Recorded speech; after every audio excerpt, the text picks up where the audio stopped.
Hey guys, Shock from the Shock Block here, and I'm just wanting to do a quick video about this. I don't want to talk for too long about this, because I'm getting into this kind of late, which is my bad, but I wasn't even sure if I was going to make a video about this, actually, considering that, like, I just wasn't sure if I would, you know, add much to the conversation, but then I thought of something and I was like, you know, I could at least talk about, like, how I initially wasn't thinking about buying this. I was like thinking to myself when I first saw their announcement back in like January, February, or whatever it was. Actually, I looked back and it was like 11 months ago. People were reacting to the original thing, so maybe that was like I want to say October of last year, which is crazy to think about. But anyways, I initially was not going to want to be interested in buying this. I was interested. I was like, whoa, 4K? I was like, kind of blow my mind a bit. At first, I was like, wait, they're gonna do it like N64, 4K, reverse engineered FPGA. Oh my gosh, that sounds awesome. But then the fact that at that point the FPGA for the MiSTer of the N64 core was being developed at that point, and it was getting like a good, like, you know, it was getting some good development, good work in progress. I think at that point it was, you know, it had like Mario 64 working and some other games kind of working. Like, it was getting some like traction and like getting some progress. It wasn't like the best. It wasn't in the best state from what I remember at that point, but it was getting there. If I can't really remember what October was like back all those like from last year when I want to be frank. Let's see. Okay, I think it was gaining traction. A lot of progress during like June and July. I think June and July-ish is when it was starting to pick up, and then in October, it probably in October was about when, I can't even remember like when the FPGA project started now for the N64 core on MiSTer, because that was so long ago now in my brain. Like, I feel like maybe that was 2022. Okay, let me. What? Okay, so apparently, according to this video put out from Rock Solid, it was October 16th. October 16th, 2023. It's been exactly 1 year since they announced that they were working on this, or that they announced it. Since they announced it was in existence anyway, because they said that they've been working on this FPGA for 4 years, or at least like doing development and research and whatnot. So they've been developing this thing for 4 years. It's been exactly 1 year. Today was October 16th. It's October 17th now as it's a recording because it's, you know, after 12 a.m. But still, it was 1 year exactly from when they announced it. That's crazy. I didn't even realize that. That's crazy to think about. Okay, so I just looked back at Video Game Esoterica's YouTube channel to see what like the N64 core type of progress was gaining back when the Analogue 3D was announced. And about that time, it was, you know, it had a good chunk of games working for it.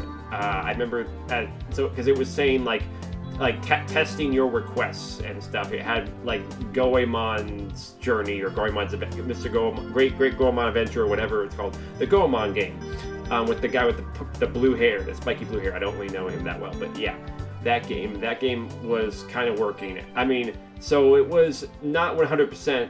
It wasn't like everything was super awesome and it was completed or Robert had like signed off on it yet. It wasn't like that yet, I'm pretty sure, but it was gaining like quite a bit of progress. It was very progressed in it. It wasn't in its early stages like it was before then. So okay. So that's why there was this one guy I remember who made a video about the Analogue 3D, and when he made a video, he thought like, oh yeah, I almost made me think that like this had barely any merit to it, because the way he was saying, the way he was talking about it was like, oh, Analog must have seen what the Mister was up to with this core, and they thought, oh, there it is, that's what we gotta do. Like they found like a missing piece, like they looked at the Mister core, like its code or something, and they were like, oh, that's the missing piece, that's what we've been looking for, you know. That's it. I don't know. This is just random like speculation of some guy who commented somewhere. And so it made me think to myself at that point, oh, they're just gonna wait for Robert to finish his core, and they're gonna develop it based off that. But no. Apparently not, because I was reading the Mr. FPGA Discord comments in the Discord server today, and I noticed that people were saying that it's a completely different FPGA, and that it is not based at all off of Robert's core and Robert's work. I mean, who's to say? Maybe they could have looked at some of his code or some of his like, you know, progress and been like, oh, okay, you know, but who knows? But you know, 4 years in the making, it hasn't been like the N64 core is still fairly new to the Mister. So 4 years in the making of this Analog 3D product.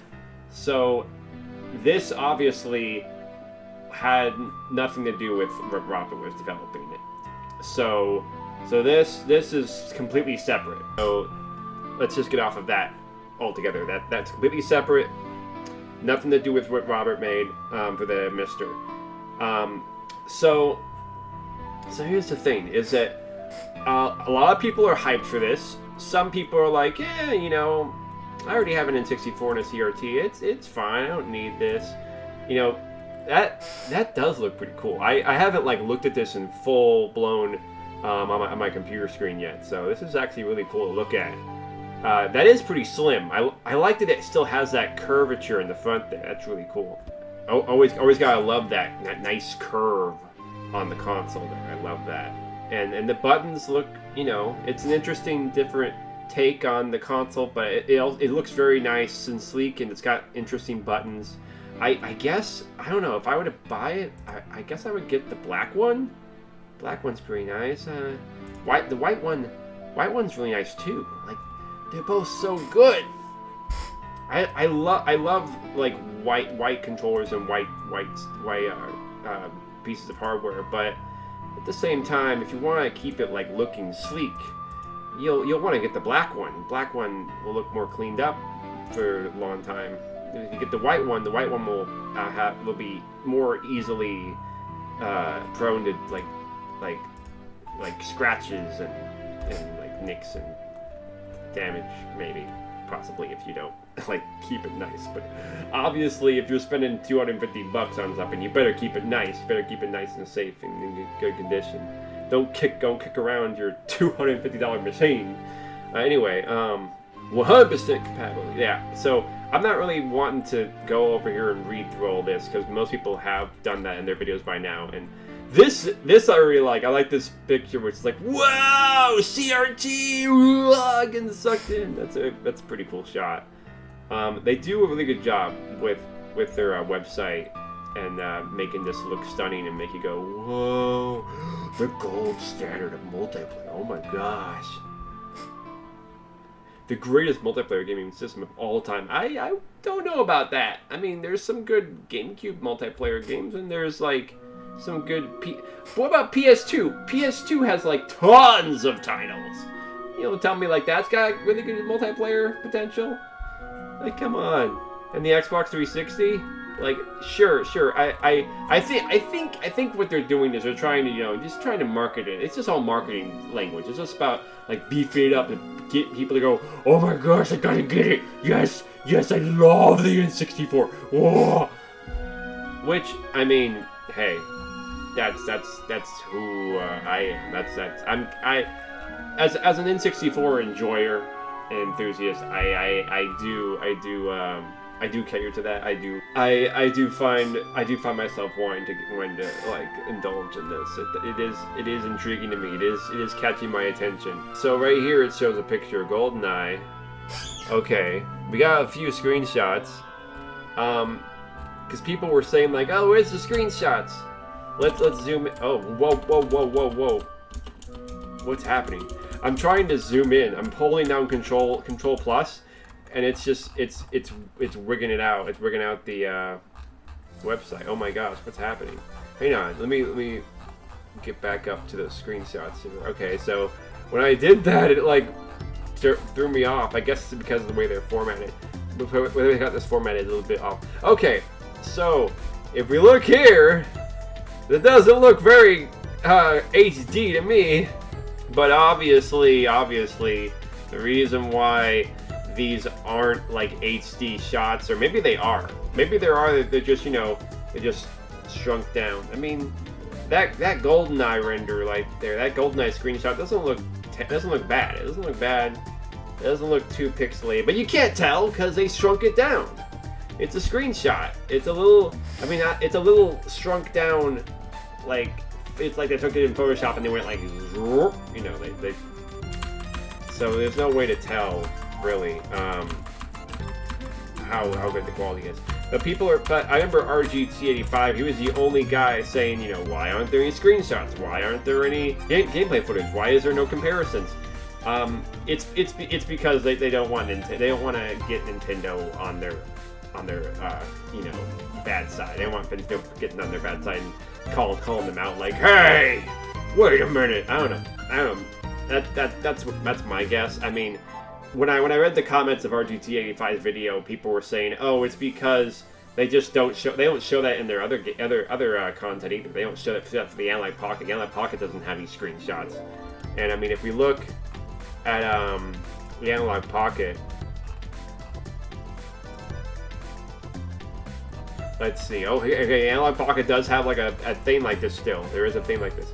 Okay, so Metal Gear Solid. We got little pictures right here on the Pocket, and then look. Well, there's a screenshot, and I guess that's Sega. That's a Sega screenshot. That's Game Gear, so they can show that. They can show that at least. And we have, I don't know what this is, Tetris or something. I don't know what this is. It looks like some random Game Boy game.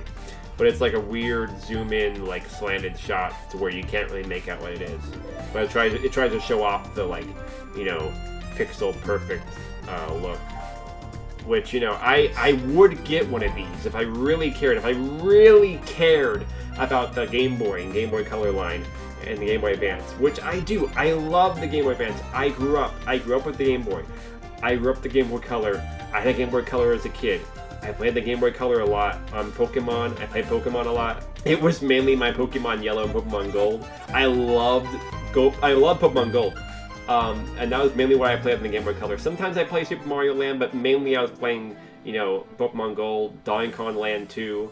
I didn't have that many Game Boy games, but I played Pokemon Gold a lot. I loved that game so much.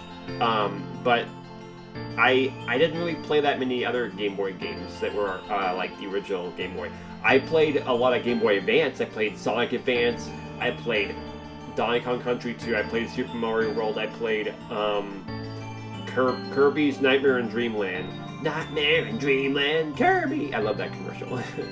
And I played Sonic Battle, and I played,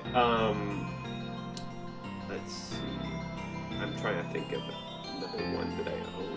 I played some other Game Boy Advance games, but because I liked the Game Boy Advance a little more because it was more akin to like the Super Nintendo. It had better graphics, and I got really into it. I was like, oh my gosh, these games are so much better than the Game Boy original ones. And I was older, and I was more like wanting more variety in my games at that point than just like, oh, I'm playing Pokemon. Oh, I'm playing Mario. And that was it, you know?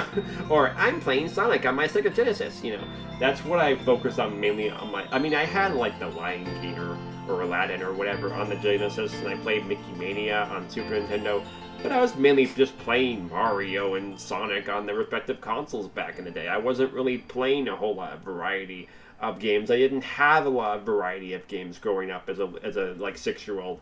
But when I got to be in my preteen years, when the Game Boy Advance came out, I was playing that a lot more, and I was really into it. But I'm not. I would not go out of my way to spend $219 or so on this Analogue Pocket just so I could play all the Game Boy Advance games I want to play, and play some Game Boy games I missed out on. I'm not that big of an enthusiast of the Game Boy. I'm not that big into the Game Boy. I like it. I appreciate it. It is a very well handcrafted device. It's very nice. I don't know what that device is. That's like an audio synthesizer or something. I guess that's what it is. I'm trying to emphasize the audio. This is crazy. They try so hard. They're geniuses with their marketing. Oh my gosh. It's like all this detail and all this stuff. Trying to get you to be like, wow, they know their stuff. I'm gonna buy this. Whoa! Like, look at that. That's awesome. That is a nice, like, glass, not very nice glass case. This thing looks so professional, so handcrafted. I would buy this if I had the extra dough. If I had the extra money laying around, I would get this.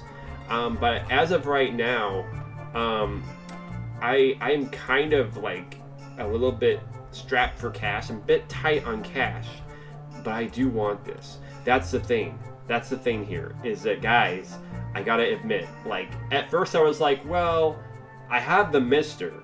I got myself a Mister. And if you don't believe me, here it is.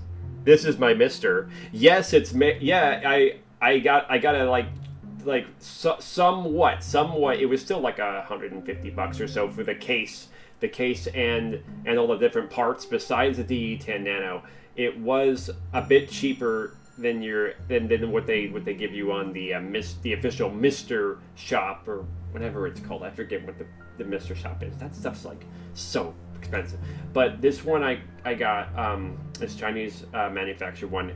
It works and it's great and I love it. I love the Mister. This thing, I got it working. I was so happy and I was so pumped. And I wanted to make a video about this, about like discussing this. And I've been wanting to make a video about this whole thing, but I just haven't had the time. I just haven't had like the, I just haven't felt like, making a whole, it's going to take so much out of me. It's going to take so much out of me. I want to go so in depth, like with the Master. I don't want to go super in depth, but I want to go in depth as it is for me, for an experience for me as a person who has a really good PC and, can just emulate stuff on my PC. And it's like, how does that compare to the Mister and all that stuff? Like, why did I buy a Mister in the first place? Here's a, hint. It's because I have a CRT monitor and I have a CRT TV, and I like just plugging that into CRTs. That's the main reason why I got a Mister, because it directly plugs into a CRT. But there's other reasons why I got a Mister, and I would like to explain that in a different video. But we're focusing on this today. So, the Analogue 3D. Why would I want to get this if I have a Mister and my Mister can play like pretty much any N64 game I throw at it? Pretty much. I mean, there's a few games that don't always perform that well on the N64 core of the Mister, and I already own an actual N64 console. I could just I have a Rad 2X. I have a Rad 2X which does HDMI out to the N64, but it's not RBG. It's not RBG anymore because the RBG mod on my N64 got messed up, and I'm still waiting on my friend to fix that and resolder it on there. And he's busy. He's busy with his life stuff, and he's busy doing other stuff, and he can't get around to it right now. I would like the RPG mod on my N64 again, but here's the thing. It would never be 4K. 4K, 4K, 4K, 4K, 4K, 4K. It would never be like the best picture possible. Okay, here's the thing. Whenever I saw, here's the thing. This dates back to my obsession with the N64.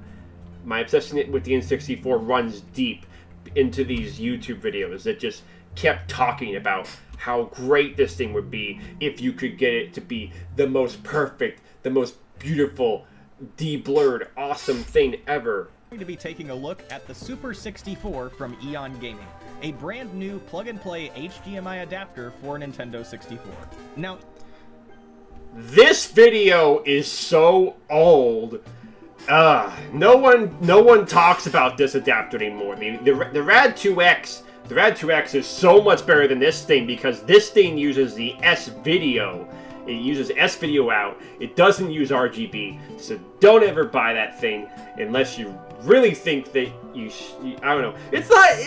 The Rad 2X is actually like it's cheaper. The Rad 2X is $80. That thing is $150 for the freaking Super 64, and the Rad 2X can do just as good of a freaking picture out on HDMI out than that thing can. Like, it's the same thing. It's the same thing, but better because the Rad 2X actually can take advantage if your N64 is RGB modded. If you modded your N64 with RGB, you could take advantage of that and make your N64 look a lot clearer in HDMI. It's not going to look pixel perfect because it doesn't have the Deblur function, but it'll at least look a lot better and crisper than it would in composite through HDMI.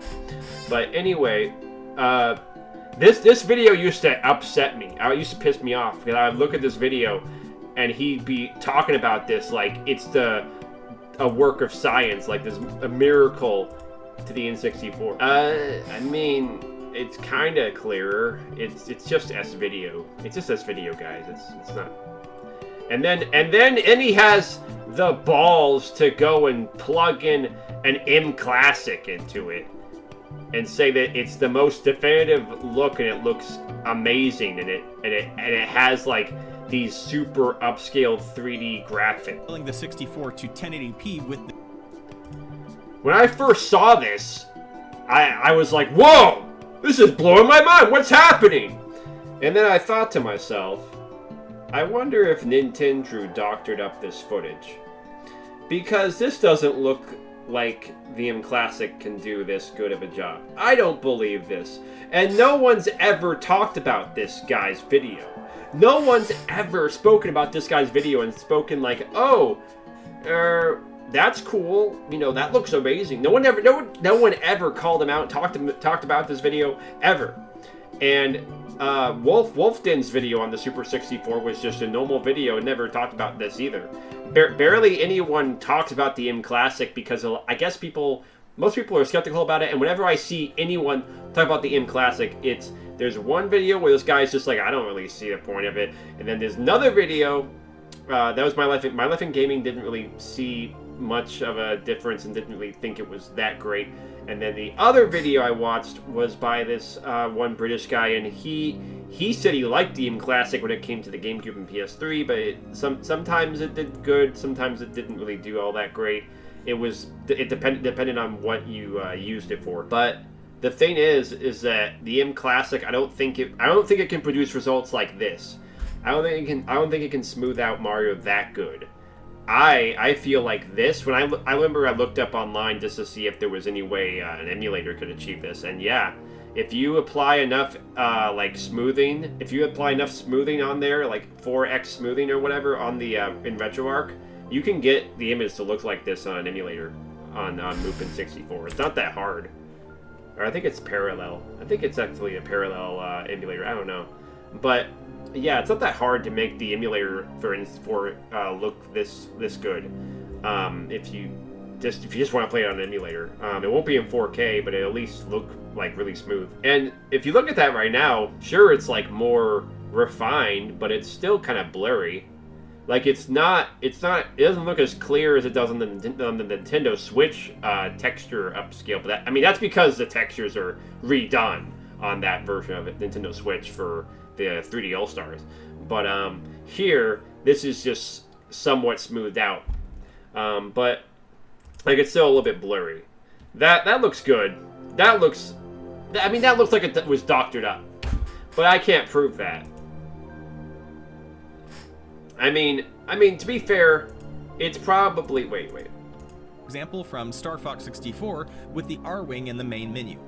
It really looks like the ship is being rendered at a higher internal resolution. No, actually, when I look at it, right now, on my monitor, I remember thinking this looked awesome back on my TV back in the day, but when I look at it right now, it looks kind of blurry still. Like, it looks better. Like, obviously, it's smoothed out to look nicer, but it still looks low quality. It looks weird. It looks like all just like, I don't know. It still looks kind of weird. Which I know it's the N64 and whatnot, and it's not going to look perfect. Deblur removes the N64's secondary blur that occurs before the final output. It has no impact on the primary anti-aliasing function. Right. It's not our preference. There are codes and patches for Game Sharks and flash cartridges. Whenever I had the anti-aliasing thing turned off and I deblurred, when I had the RGB deblur mod on, it was like so weird looking. Like, you could see all the texture detail behind it, and it did not look good to me. To me, it looked really bad, and it looked kind of grungy to look at, because you could see everything. When I played it with Conker's Bad Fur Day, I enabled the deblur cheats, the anti-aliasing cheats on Conker's Bad Fur Day. It did not look very pleasing. It looked really grungy and kind of weird. And I was glad that I could just turn it back on and be like, okay, deblur on is good, anti-aliasing on is good. No, turn it off. Anyway, so my main point here is I got curious about the whole proposition about 4K N64 output, and I tried to look up videos of the RetroTink 4K, because that's the closest thing we have right now to an actual original hardware outputting 4K for the N64 that can also do CRT simulation or emulation sort of thing. It can simulate a CRT look. This is the closest thing we have right now. So I was like, okay, show me some footage. Does anybody have some YouTube footage of the RetroTink 4K outputting this? And Video Game Esoterica has a video on it, and it actually, let's just play it a bit here. It actually looks really nice. I can't display this in 4K right now. Not only would it take up a lot of more room on my computer to render this video out in 4K, but anyway, basically what I'm saying is that I can show you this, and this looks very nice and crisp, and it looks awesome, and it looks vibrant, and it looks very, much more like deep, like you can see much more of the pixels and everything's a lot clearer and just visually like much easier on the eyes than like the blurriness of the original N64. This just looks very nice to look at, and I watched this on my 4K TV. I have a 4K TV downstairs in the living room, and I was watching these videos of the RetroTink 4K, and this one to me stood out the most. It's very interesting that there's both the Morph 4K and the RetroTink 4K, and they're both very similar. They don't look that different to me. The RetroTink probably is better, but I don't really know. But like if I were to get one, I'd probably get the RetroTink just because it's RetroTink. But I remember, I think the Morph 4K is like much cheaper. If I remember, I think it was like $300, but I don't know. I'm not gonna look it up. I don't care, because I don't care to get that device. Because like I'm not much of a 4K elitist guy. I have heard from one of my friends. One of my friends is like super into 4K. He loves 4K. He wants everything to be 4K. He loves buying 4K Blu-rays. I've bought a few of them. I do see the appeal, but I'm not like oh my gosh, I gotta get everything 4K. No, I just will say, okay, some things, like some 80s films like Wayne's World and Back to the Future can look very, very good in 4K and deserve to be watched in 4K. But like, we don't have to get, everything in 4K. And even though I would love to have like a PlayStation 1 4K, FPGA as well, or anything else, and I could buy RetroTink 4K instead. I could, you could just save up for a RetroTink 4K and use that with your Mister. Why don't you just do that? Because that's a lot of money, and I don't have that much money. I don't have the money to go spending on a RetroTink 4K. And besides, like, that's not my ultimate goal. and it's not something that I would probably. I don't know. I don't know if I would use it that much. That's the thing. My 4K TV is in the living room, and my roommate's not always allowing me to be in the living room playing video games all the time. And I like playing games upstairs in my room, and I can't really justify fitting the 4K TV in this room, even though I probably could pull some strings to do that. I'd rather not bother doing that. I'm perfectly happy with that TV being downstairs and being our main viewing TV. But anyways, that aside, I'm just saying, I would rather just get one device that's $250. $250 is actually a really good price for that. I mean, if you consider all the research, all the fact that it's a more powerful FPGA than a D10 Nano, and D10 Nanos, I don't know if they still go for 200 and I paid like $240 for mine, I think. I don't know if they still go for that price, but I bought mine like a year and a half ago or so, and it was like 240 or so. I don't know how much they go for now, but considering that price, I feel like 250 for a N64 with FPGA and 4K output, that's pretty reasonable. That's actually a really nice price. Considering it can do 4K, it can do CRT simulation, and you can hook up your original controllers to it and plug in your original cartridges. Sign me up, dude. Sign me up, brah. I'll buy that crap. I'll buy that thing. I shouldn't say crap, because it's not crap. It's awesome. I'm gonna buy that thing. I mean, sure, they haven't shown any gameplay footage or screenshots like RGT85 is saying, like, oh, where's those screenshots? But guys, it's Analog. Analog knows their stuff. They know what they're doing. They can pull this off. I have faith in them. I think they know how to pull this off. I don't think they would have just thrown this out without actually figuring out what they're doing with this whole thing. That's why they waited a year. It's been a full year since the initial announcement for this, when they didn't really have much to show. They just had a little bit of a glimpse of the controller and stuff, and the little logo. They didn't have much to show, but it's been a whole year.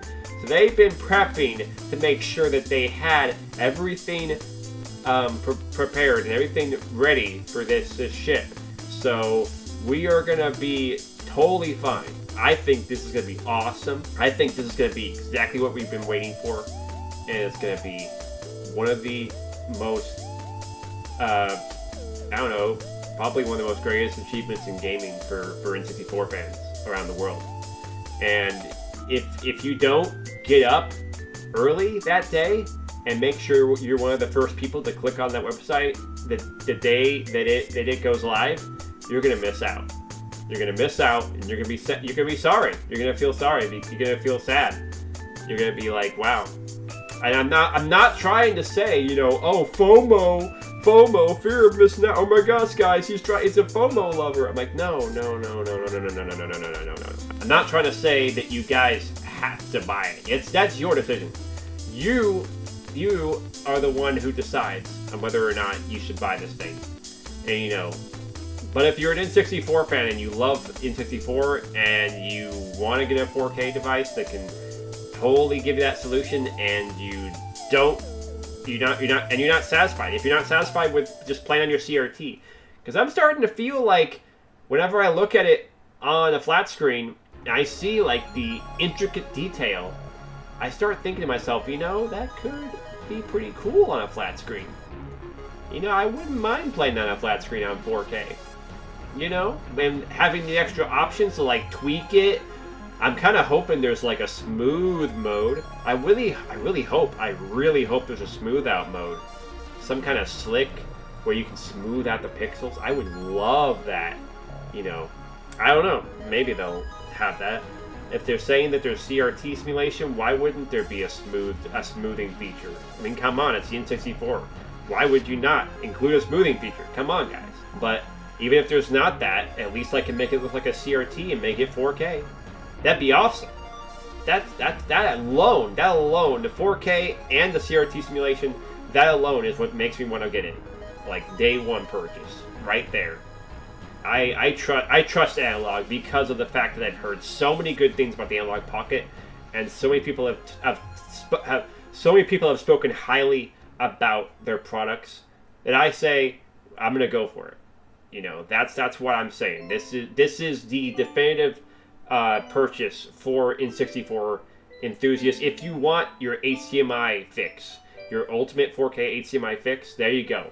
There you go. You know, it's updated, it's brand new, it's FPGA, it's preserving, you know, in Nintendo history. It's gonna be great. It's gonna be beautiful. It's gonna be beautiful.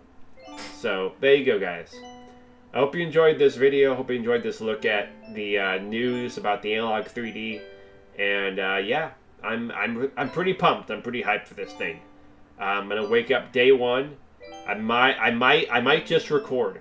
It'll be a little bit of a crazy recording because I'll just have my camera looking at my computer screen when I'm doing the like refreshing and whatnot on the Analogue website. But I might if I can manage it, I might even actually record me trying to scramble to purchase this thing before it goes sold out. I don't want this to sell out.